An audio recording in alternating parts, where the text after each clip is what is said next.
Hello friends, Microsoft Excel के series number 23 में आपका स्वागत है। आज हम लोग सीधे टॉपिक पे आएंगे।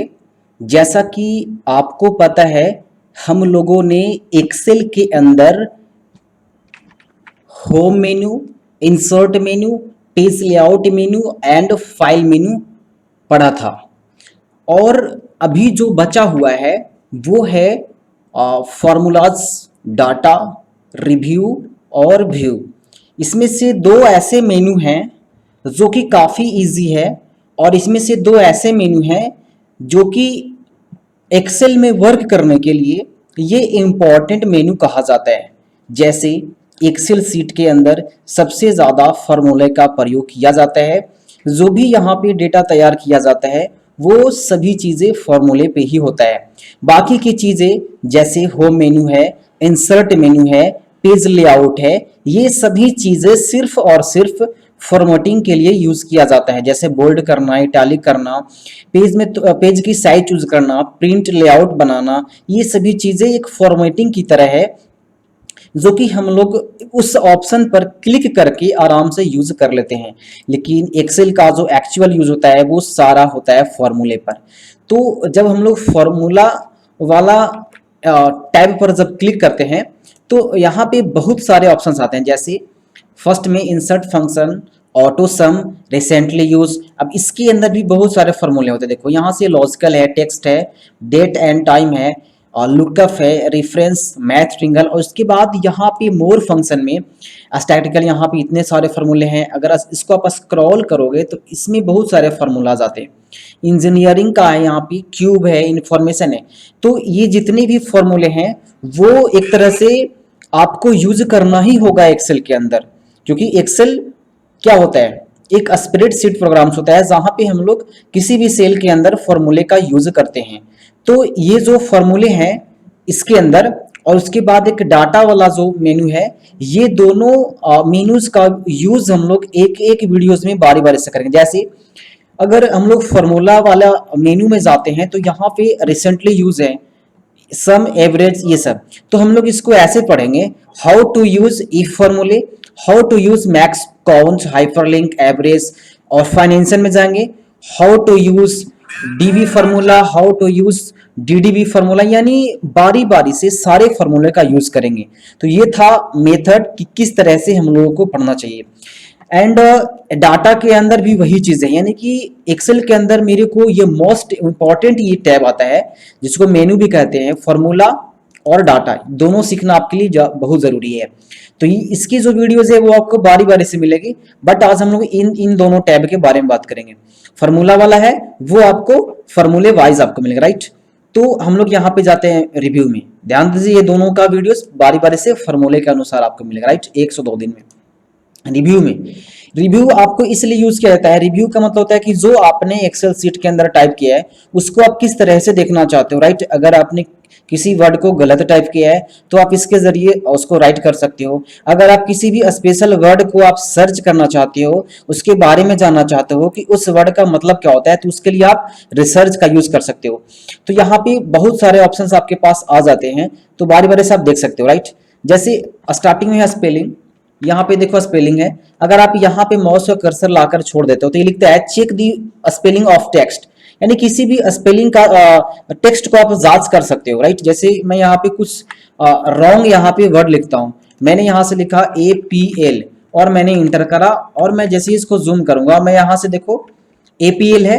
अब मैं क्या करता हूँ कि इस सेल में, मतलब जॉन, मतलब जो भी वर्ड को आपको जांच करना है स्पेलिंग, तो उस सेल में जाना पड़ेगा। जैसे APL जिस सेल के अंदर है उसमें मेरे को जाना होगा।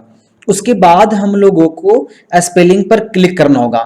तो आप यहां से देखोगे कि नोट इन डिक्शनरी ये बता रहा है कि APL जो वर्ड है वो आपके एक्सेल के अंदर ये डिक्शनरी में ऐड नहीं है, क्योंकि जो माइक्रोसॉफ्ट एक्सेल होता है वो बाय डिफॉल्ट पहले से बहुत सारे वर्ड को ऐड रखता है, और जो वर्ड ऐड नहीं होता है वो आपको रिकमेंड करता है कि आप इसको ऐड कर सकते हैं। दैट मीन्स आप यहाँ नीचे में देख सकते हो, यहाँ पे सजेशंस है आपके पास। सजेशंस का मतलब होता है कि वो आपको सलाह दे रहा है कि APL तो नहीं है एक्सेल के अंदर, वो बता रहा है कि एपीएल तो मेरे एक्सेल के अंदर नहीं है, लेकिन उसी से रिलेटेड हमारे पास जो यहाँ वर्ड है वो मैं आपको उपलब्ध करा देता हूं। तो यहाँ पे सजेशंस में आपको दे दिया है, जैसे A L P, P L, A double L, A double P L, ये वर्ड उससे रिलेटेड है। लेकिन ये जो आपको डेटा दे रहा है, जो ये वर्ड दे रहा है, ये लैंग्वेज है यूएस का, ये इंडियन नहीं है, ठीक है, ये अमेरिकन यहाँ पे वर्ड है जो कि आपको यहाँ पे शो कर रहा है। अगर आप जैसे देखो इंडियन में क्या होता है, जैसे सेंटर आप लिखते हो सेंटर, तो सेंटर का क्या होता है CENTER, तो जो CENTER है वो एक अमेरिकन लैंग्वेज है जो कि सिर्फ और सिर्फ कंप्यूटर उसको रीड करता है। अगर आप उसको CENTRE करोगे तो वो गलत कर देगा, क्योंकि कंप्यूटर आपको अमेरिकन लैंग्वेज को रीड करता है। आप इसकी लैंग्वेज को चेंज कर सकते हो, बट ये बाय डिफॉल्ट आपको यूएस का होता है। तो यहाँ पे डिक्शनरी जो लैंग्वेज है, जो यहाँ पे डिक्शनरी लैंग्वेज है, वो यहाँ पे आप इसकी चेंज कर सकते हो लैंग्वेज को। जैसे इंग्लिश यहाँ पे देखो सिंगापुर है, साउथ अफ्रीका है, उसके बाद इसको अगर आप स्क्रॉल करोगे तो आपको बहुत सारे कंट्रीज के मिल जाएंगे, तो आप अपने अकॉर्डिंग यूज कर सकते हो, ठीक है। तो यहाँ पे सजेशन दे दिया, अगर आप चाहते हो कि एप्पल हो जाए तो आप क्या कर सकते हो, एप्पल पर जाने के बाद आप यहाँ से चेंज पर क्लिक करके, यहाँ पे देखो चेंज है ना, चेंज पर क्लिक करके चेंज कर सकते हो, या तो फिर ऐड टू डिक्शनरी पे क्लिक करके आप इस वर्ड को जो आपने लिखा था APLE उसको आप ऐड कर सकते हो, बिकॉज ये तो ऐड पहले से नहीं है। अगर आपको इग्नोर करना है तो आप यहां से इग्नोर कर सकते हो, या फिर ऑटो करेक्ट कर सकते हो। ऑटो करेक्ट का मतलब होता है कि अगर ऐसा वर्ड, जैसे मान लो कि आपने कोई एक ऐसा वर्ड लिखा जो कि गलत है, और आप चाहते हो कि वो वर्ड लिखते ही, ठीक है, वो वर्ड लिखते ही कोई और वर्ड आ जाए। जैसे क्या होता है कि आपको मान लो लिखना है एप्पल, तो आप एपी लिखोगे तो ये ऑटोमेटिक एप्पल कर देगा, ठीक है, ये ऑटो करेक्ट कर देगा आपके वो स्पेलिंग को। तो जो आपको यूज करना है कर सकते हो। ये सब ऐसे ऑप्शन है जिस पर क्लिक करते ही इसके रिजल्ट्स आपके सामने आ जाएंगे। अगर उसके बाद भी आपको यहाँ पे जाना है ऑप्शंस के अंदर, तो यहाँ पे ऑप्शंस के अंदर जाने के बाद ये एक्सेल का ऑप्शन खुल जाएगा। ये चीजें आपको फाइल मेन्यू के अंदर भी होता है। जैसे अगर आप यहाँ पे फाइल मेन्यू पर जाते हो और यहाँ पे फाइल मेन्यू पर क्लिक करने के बाद आपको मैं इसको यहाँ से क्लोज कर देता हूँ। फाइल मेन्यू में जाने के बाद यहाँ पे ये जो ऑप्शन वाला दिखाई दे रहा है, यहाँ पे देखो, जब आप इस पर क्लिक करोगे तो ये एक्सेल का जो बोल सकते हो सेटिंग यही होता है, जहां पे आप एक्सेल को कस्टमाइज कर सकते हो।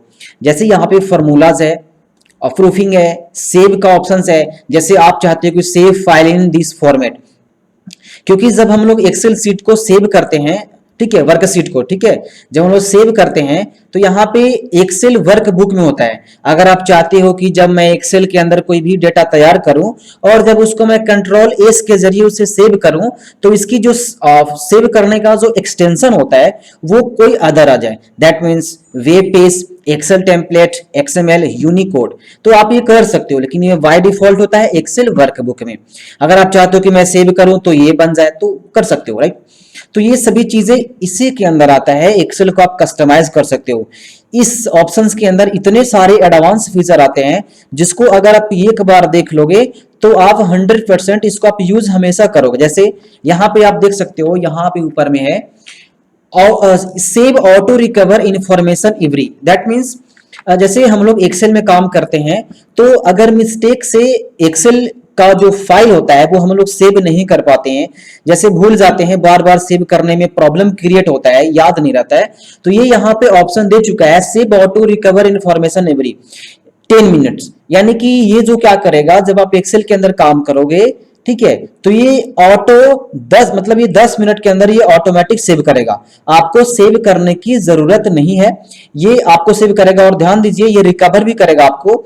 अगर आप एक्सेल के अंदर काम कर रहे हो और अगर आप ऑटोमेटिक आपका पीसी बंद हो जाता है तो ये 10 मिनट मतलब लास्ट जो आपने रिसेंटली में 10 मिनट जो वर्क किया था वो आपको आ जाएगा, और उसके पीछे वाला नहीं हो सकता। जैसे ज्यादा देर कर दोगे तो प्रॉब्लम क्रिएट हो जाएगा, तो ये आप यूज कर सकते हो। बल्कि इसके अलावा आपको लैंग्वेज भी यहाँ पे आप लैंग्वेज यूज कर सकते हो, जो लैंग्वेज में चाहते हो करना। एडवांस में जाओगे तो देखो एडवांस में बहुत सारा है। एक्सेल सीट के अंदर आप अपने टैब को कस्टमाइज कर सकते हो। ऐसा नहीं होता है कि एक्सेल के अंदर जो टैब आपके पास अवेलेबल है, that means home, insert, page layout, formulas, data, review, view, ऐसा नहीं है कि एक्सेल के अंदर इतने ही टैब होते हैं।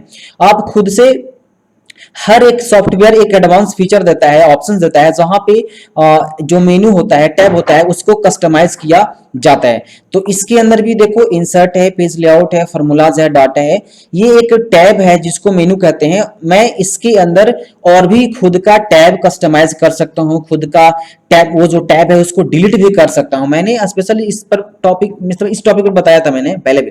देखो यहाँ पे है कस्टमाइज रिबन, जब आप इस पर क्लिक करोगे तो यहाँ पे शो कर रहा है मेन टैब्स। आप देखो यहाँ पे मेन टैब्स के अंदर क्या शो कर रहा है, होम है, इंसर्ट है, पेज लेआउट है, फॉर्मूलाज है, डाटा है, व्यू है, डेवलपर है। अगर आप चाहते हो कि एक्सेल के अंदर जितने भी टैब हैं वो टैब हाइड हो जाए, छुप जाए, मतलब वहां पे शो ही नहीं करे, तो आप इस पर अनचेकआउट कर सकते हो।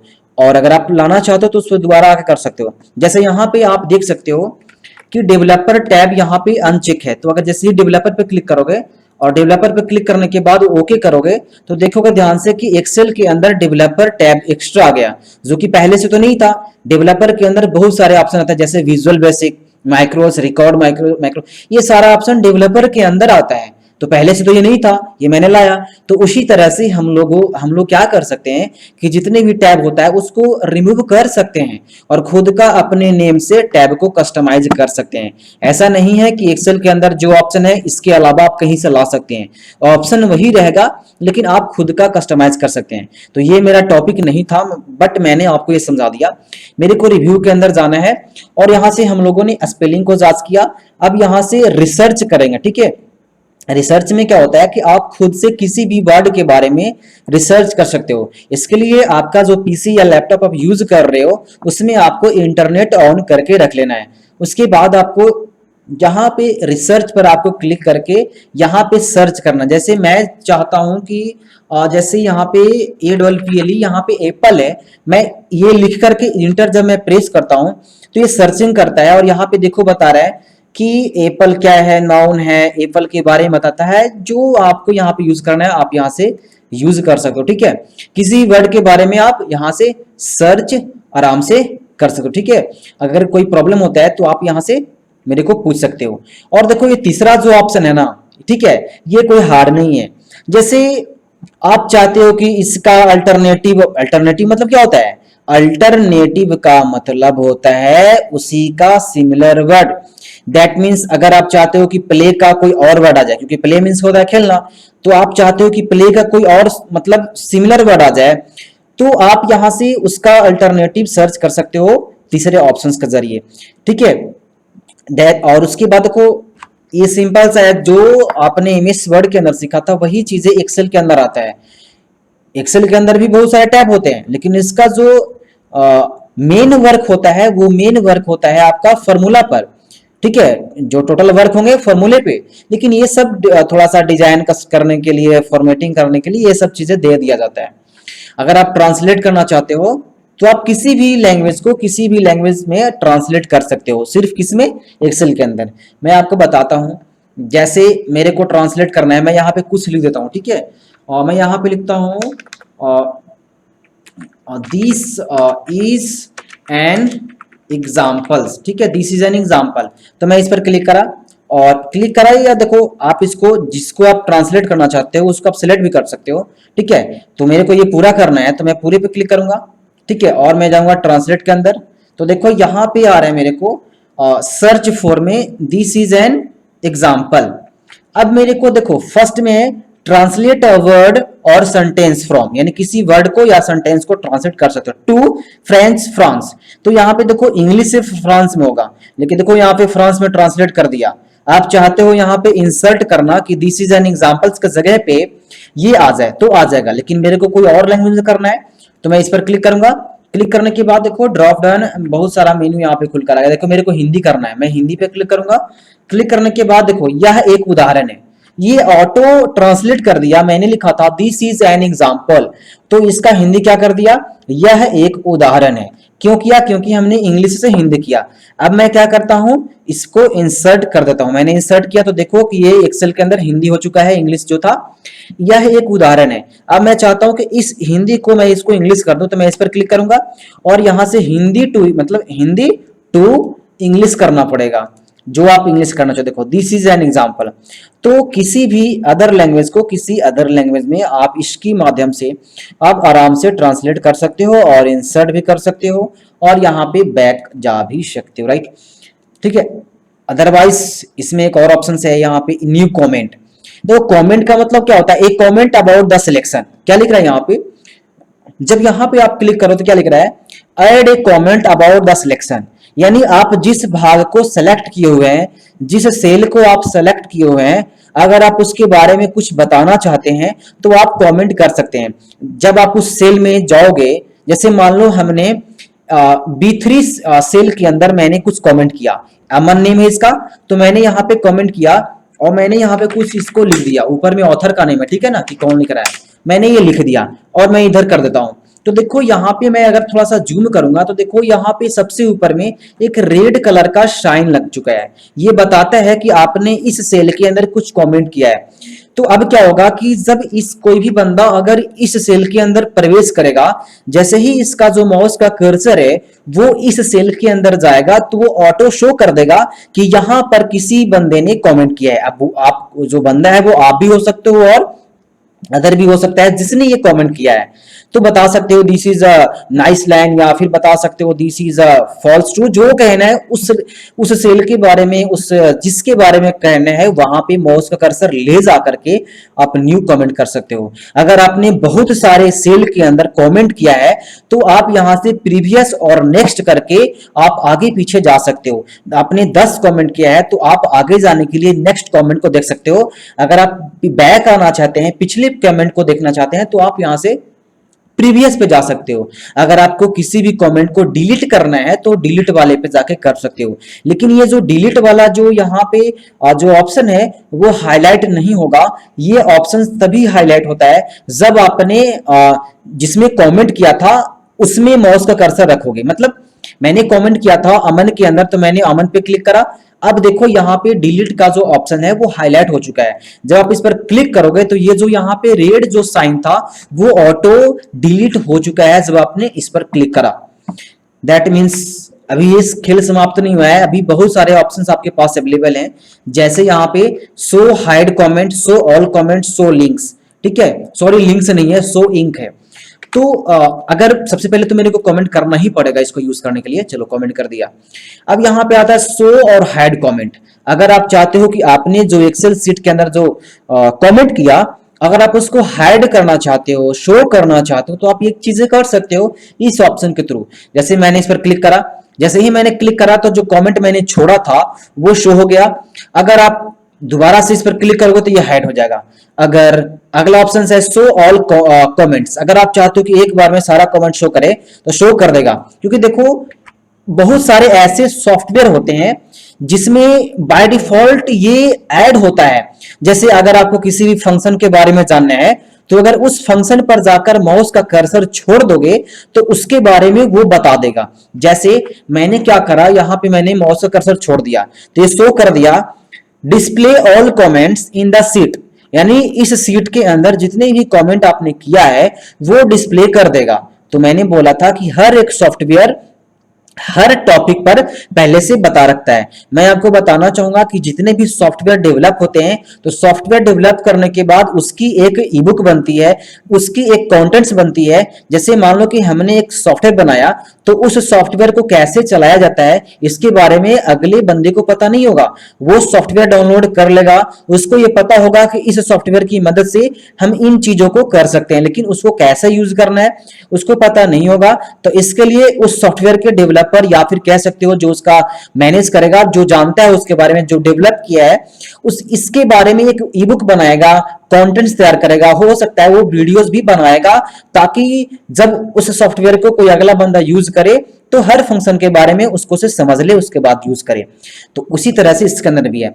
तो ये चीजें जब इस पर छोड़ते हो तो आपको समझ में आ जाता है। जैसे मैं प्रोटेक्ट सीट पे मैं जाकर छोड़ता हूं, देखो मैंने इस पर छोड़ा, देखो क्या लिख रहा है, देखो यहाँ पे शो कर रहा है prevent unwanted changes to the data in a sheet by, देखो टोटल चीजें बता रहे हैं। फॉर एग्जांपल यू हैव, देखो इसके नाम से ना पूरा सोल्यूशन आ रहा है, प्रोटेक्ट सीट। देखो सीट और वर्क सीट में अंतर होता है। सीट का मतलब होता है कि एक्सेल के अंदर अनलिमिटेड सीट होते हैं, तो आप प्रॉपर सीट को इस ऑप्शंस के जरिए पासवर्ड से प्रोटेक्ट कर सकते हो, उसको आप वहां से उसको सुरक्षित कर सकते हो। उसके बाद है प्रोटेक्ट वर्कबुक। देखो वर्कबुक का मतलब होता है इस पूरे सीट को, ठीक है। जैसे आप एक्सेल ओपन करते हो तो एक्सेल के अंदर देखो बहुत सारे सीट होते हैं, सीट 1, सीट 2, सीट 3, यहाँ पे क्लिक करो सीट 4 आ जाएगा। तो ये सीट स्पेशल अगर आप चाहते हो कि इस सीट को मैं यहाँ से प्रोटेक्ट कर दूं तो आप इस ऑप्शन के कर सकते हो, लेकिन अगर वर्कबुक पे करोगे तो ये पूरा एक्सेल प्रोटेक्ट हो जाएगा।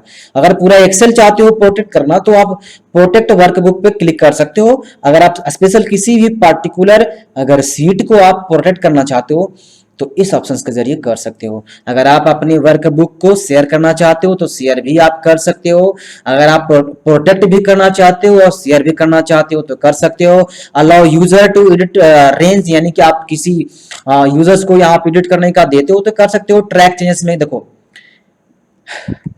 ट्रैक चेंजेस आपने एमएस वर्ड के अंदर सीखा था। जो चीजें एमएस वर्ड के अंदर है ट्रैक चेंजेस, वही चीजें इसके अंदर है। अगर देखो अगर आप माइक्रोसॉफ्ट वर्ड की पूरी कोर्स नहीं किए हैं तो आपको वो कोर्स कर लेनी चाहिए, उसके बाद ही एक्सेल आपको और मजा आएगा पढ़ने में। ट्रैक चेंजेस में क्या होता है कि आप जो भी चेंज करोगे वो रिकॉर्ड करते जाता है। अगर आप इसमें फॉन्ट चेंज करोगे तो ये शो कर देगा कि आपने इस फॉन्ट का यूज किया है। ये आपके वर्क को ये ट्रैक करते जाता है। ट्रैक का मतलब ऐसे भी आपको समझ में आ रहा होगा, जैसे हाईलाइट चेंजेस पे जब आप क्लिक करोगे तो ये आपको शो कर देगा जब आपने इसको ऑन करके रखा होगा। तो आप क्या करो, एमएस वर्ड की जो कोर्स मैंने बनाया था उसकी आपको लिंक मिल जाएगा, आप लिंक चेकआउट कर सकते हो जा करके। तो वहां पे आप देखो ट्रैक चेंज के बारे में और पूरा रिव्यू टैब पढ़ो। आपको एमएस एक्सेल में जो ये सब जो टैब होता है ना, review, view, home page, layout, insert, ये आपको सीखने की जरूरत नहीं पड़ेगी, सिर्फ फॉर्मूले पे वर्क करना होगा। अगर फिर भी कोई प्रॉब्लम्स क्रिएट होता है तो आप ये चीजें कमेंट करके मुझसे पूछ सकते हो। और अगर एक्सेल की ईबुक आपको डाउनलोड करना है, अगर आप चाहते हो कि एक्सेल का ईबुक मुझे मिल जाए तो मेरे द्वारा एक्सेल की पूरी ईबुक बनाया गया है। आप जाकर के डिस्क्रिप्शन में लिंक है, वहां से जाकर के आप एक्सेल की पूरी बुक को डाउनलोड कर सकते हैं। इसके अलावा मेरा खुद का फोटोशॉप, पेजमेकर, कोल्ड्रा, एमएस वर्ड और ये कह सकते हैं इंटरनेट फंडामेंटल, ये सभी चीजों का मेरा ई बुक है जो कि इंग्लिश और हिंदी दोनों में अवेलेबल है। अगर आप चाहते हो तो इसको डाउनलोड कर सकते हो। राइट, तो आज की वीडियो बस इतना ही हम लोग रहने देते हैं और नेक्स्ट डे हम लोग पढ़ेंगे। मैं लेकर आऊंगा आपको फार्मूलाज का यूज करके, ठीक है, बारी बारी से कि how to use lookup formulas, how to use logical formulas, ये जितने भी फार्मूलाज इसके अंदर अवेलेबल हैं बारी बारी से उसको स्पेशल वीडियोस में लाऊंगा। क्योंकि अगर एक टॉपिक पे एक फार्मूले पे अगर मैं कवर करूंगा तो ये अच्छा समझ में आपको आएगा, क्योंकि फार्मूला है। ऐसा तो आपसे नहीं है कि किसी को डिजाइन करना है कि आप इसके अंदर ये डिजाइन किया, इसमें ये फॉर्मेटिंग किया, अपने ऊपर हेडिंग डिजाइन किया, ऐसा नहीं है। इसके अंदर ये फार्मूला है, एक फार्मूला को यूज करने के लिए एक फॉर्मेटिंग का इस्तेमाल किया जाता है। जैसे अगर मैं किसी एक फार्मूले को यूज करूंगा तो इसके लिए मुझे एक डेटा तैयार करना होगा, उसी डेटा के अंदर वो फार्मूला यूज होगा। तो ऐसा नहीं है कि फार्मूले का यूज करने के लिए सिंपल हमने एक्सेल ओपन किया और मैंने फार्मूला यूज कर दिया, ऐसा नहीं होता है। मुझे सबसे पहले एक डेटा तैयार करना होगा और वो जो डेटा होगा वो उस फॉर्मूले पर निर्भर करेगा। जैसा फॉर्मूला होगा वैसा ही डेटा तैयार करना होगा। अगर हार्ड फॉर्मूला मैं आपको बताऊंगा तो उसके लिए मुझे हार्ड डेटा तैयार करना होगा। तो आप समझ सकते हो कि इसमें क्या प्रॉब्लम्स क्रिएट होता है। तो फॉर्मूला आपका जो वीडियो है वो आपको बारी बारी से मिलेगा। Okay, right.